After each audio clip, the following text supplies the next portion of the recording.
الرحمن الرحیم، میں ہوں عظمت علی عباسی اور آپ دیکھ رہے ہیں لیگل اینڈ سوشل ایشوز۔ اس میں ہم ڈسکس کرتے ہیں مختلف قانونی اور سماجی مسائل اور ان کے ممکنہ حل کو۔ آج جس چیز کو ہم ڈسکس کرنے جا رہے ہیں وہ ہے Punjab infectious diseases prevention and control act 2020، یعنی پنجاب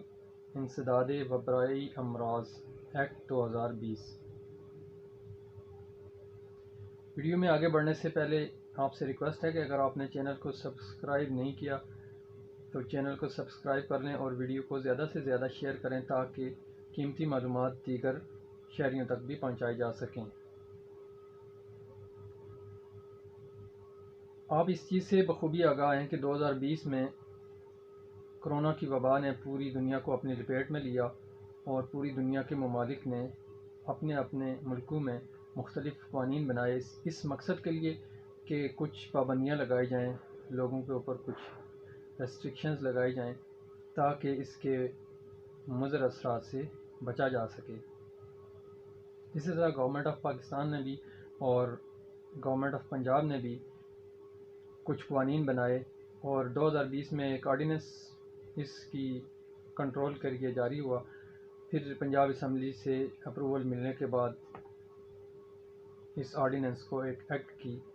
صورت حاصل ہوئی، ایکٹ کی صورت میں اس کو منظور کیا گیا، جس کو آج ہم Punjab infectious diseases prevention and control act 2020 کہتے ہیں۔ آج کی ویڈیو میں ہم جن چیزوں کو ڈسکس کریں گے وہ اس ایکٹ کے مقاصد ہیں اور اسی طرح ایس او پیز کیا ہیں اور ایس او پیز کی خلاف ورزی کا کیا نتیجہ ہوتا ہے، کیا ایس او پیز کی خلاف ورزی کوئی جرم ہے، یا ایس او پیز کی خلاف ورزی اگر جرم ہے تو اس کی سزائیں کیا کیا ہیں،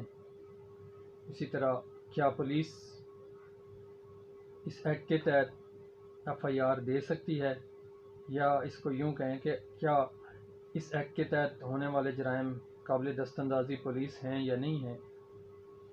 یا اس ایکٹ کے تحت ہونے والے جرائم کے کیس کون سی عدالتوں میں چلائے جائیں گے اور ان کا طریقہ کیا ہوگا۔ یہ وہ سوالات ہیں جو آج کی ویڈیو میں ہم ڈسکس کریں گے۔ تو سب سے پہلی جو بات ہے وہ اغراض و مقاصد ہیں یا پرپز ہے اس ایکٹ کا، تو وہ تو ہم نے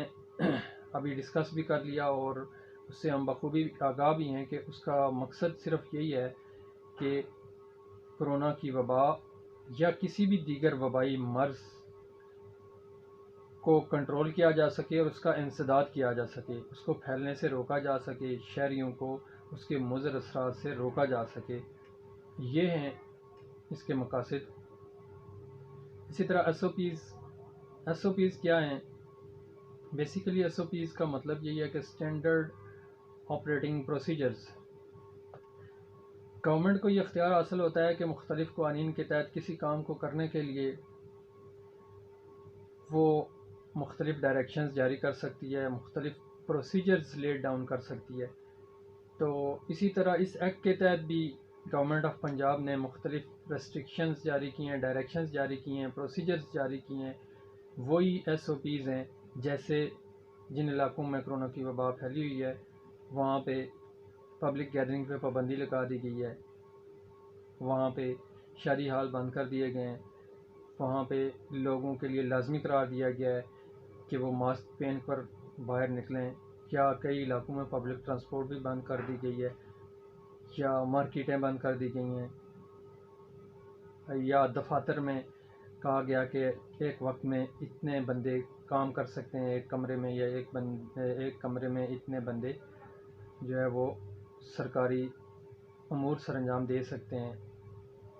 تو یہ ساری ایس او پیز ہیں، اور اسی ایکٹ کے تحت اگر کوئی شخص یا کوئی ادارہ کسی ایس او پی کی خلاف ورزی کرتا ہے، کسی ڈائریکشن کی، کسی ریسٹرکشن کی وائلیشن کرتا ہے، تو وہ ایک جرم کنسیڈر ہوگا، وہ ایک جرم کا ارتکاب کر رہا ہوگا، اور اسی ایکٹ کے تحت ان کی سزائیں بھی بیان کی گئی ہیں۔ جیسا کہ کسی پرائیویٹ پرسن کے لیے ہے کہ اگر وہ پہلی دفعہ کوئی کسی ایس او پی کی خلاف ورزی کرے گا یا اس ایکٹ کے تحت کوئی جرم کرے گا تو اس کی سزا 2 مہینے قید تک ہو سکتی ہے، یعنی 2 مہینے تک قید کی سزا ہو سکتی ہے اس کو، یا 50,000 روپے جرمانے کی سزا ہو سکتی ہے، یا دونوں سزائیں ہو سکتی ہیں۔ یا اسی طرح اگر کوئی شخص اس اوفینس کو ریپیٹ کرتا ہے، کسی بھی اوفینس کو اس ایکٹ کے تحت ریپیٹ کرتا ہے، تو اس کی سزا 6 ماہ تک قید کی سزا ہو سکتی ہے، یا 1 لاکھ روپے تک جرمانہ ہو سکتا ہے، یا دونوں سزائیں ہو سکتی ہیں۔ اسی طرح اگر کوئی کمپنی یا کوئی کارپوریٹ باڈی اگر کسی ایس او پی کی خلاف ورزی کرتی ہے یا اس ایکٹ کے تحت کوئی جرم کرتی ہے، تو اس کی جو سزا ہے وہ 3 لاکھ روپے تک جرمانے کی سزا ہو سکتی ہے۔ اسی طرح اگر کوئی شخص قرنطینہ سے بھاگ جاتا ہے، یعنی آئسولیشن سینٹر سے بھاگ جاتا ہے، جس کو کسی میڈیکل آفیسر کے آرڈر کے تحت یا گورنمنٹ آفیشل کے آرڈر کے تحت قرنطینہ میں رکھا گیا ہے، تو وہ وہاں سے بھاگ جاتا ہے، تو اس کے بھاگ جانے کی بھی سزا ہے، اور وہ 6 مہینے تک قید کی سزا ہو سکتی ہے، یا 1 لاکھ روپے جرمانہ ہو سکتا ہے، یا دونوں سزائیں ہو سکتی ہیں۔ اسی طرح اس ایکٹ میں ایک اور چیز بھی بیان کی گئی ہے، جو ہمارا سوال بھی ہے آج کا، کہ کیا پولیس کسی شخص کے خلاف ایس او پیز کی خلاف ورزی پر ایف آئی آر دے سکتی ہے، یا اس سوال کو یوں لیں کہ کیا کوئی جرم جو اس ایکٹ کے تحت ہوگا قابل دست اندازی پولیس ہوگا یا نہیں ہوگا؟ تو میری رائے میں، جہاں تک میں نے اس ایکٹ کو ملاحظہ کیا ہے اور دیگر فوجداری قوانین کی روشنی میں، اس ایکٹ کے تحت ہونے والے جرائم قابل دست اندازی پولیس نہیں ہیں، اسپیشلی اگر ہم سیکشن 20 کو پڑھیں اور سیکشن 16 کو پڑھیں، اس ایکٹ کی سیکشن 20 کو پڑھیں، تو اس سیکشن کے تحت بھی قابل دست اندازی پولیس نہیں ہے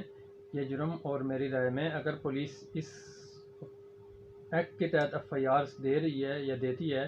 تو وہ اس ایکٹ کے خلاف ہوگا، اس ایکٹ کی روح کے خلاف ہوگا، اور وہ ایف آئی آرز وہ مینٹینیبل نہیں ہیں، سسٹینیبل نہیں ہوں گی۔ باقی رہی بات کہ وہ جرم جو اس ایکٹ کے تحت کیے گئے ہیں، پھر ان کی سزا کیسے دی جائے گی، یا بندوں کو کیسے روکا جائے گا یا پکڑا جائے گا، تو اس کے لیے اس ایکٹ کی سیکشن 20 یہی کہتی ہے کہ جو گورنمنٹ آف پنجاب کی طرف سے اپوائنٹ کردہ magistrate of the first class ہوں گے، ان کی عدالتیں ہوں گی، وہ ان جرائم کی سماعت کا اختیار رکھتی ہیں، اور ان کے آرڈر سے کسی بندے کو پکڑا جا سکتا ہے، اریسٹ کیا جا سکتا ہے، اور پھر اس کو ضابطہ فوجداری کے تحت سمری ٹرائل کرتے ہوئے اس کو سزا جرمانے کی یا قید کی یا دونوں سزائیں دی جا سکتی ہیں۔ اور ایک اور سوال جو رہ جاتا ہے وہ یہ ہے کہ کیا پولیس کی پاورز کیا ہیں، اور جو ڈسٹرکٹ ایڈمنسٹریشن ہے یا تحصیل ایڈمنسٹریشن ہے اس کی کیا پاورز ہیں؟ تو وہ بھی اس ایکٹ میں بیان کی گئی ہیں۔ وہ یہ ہیں کہ جو ڈپٹی کمشنر ہیں یا اسسٹنٹ کمشنر ہیں یا کوئی بھی اتھورائزڈ آفیسر ہے گورنمنٹ آف پنجاب کی طرف سے، یا کوئی پولیس آفیسر ہے، وہ کسی بھی جگہ پہ داخل ہو سکتے ہیں، کسی بندے کو ڈیٹین کر سکتے ہیں 24 گھنٹے کے لیے، یا کسی بھی چیز کو اپنے قبضے میں لے سکتے ہیں، کسی پراپرٹی کو، کسی آفس کو، کسی شاپ کو، کسی چیز کو سیل کر سکتے ہیں۔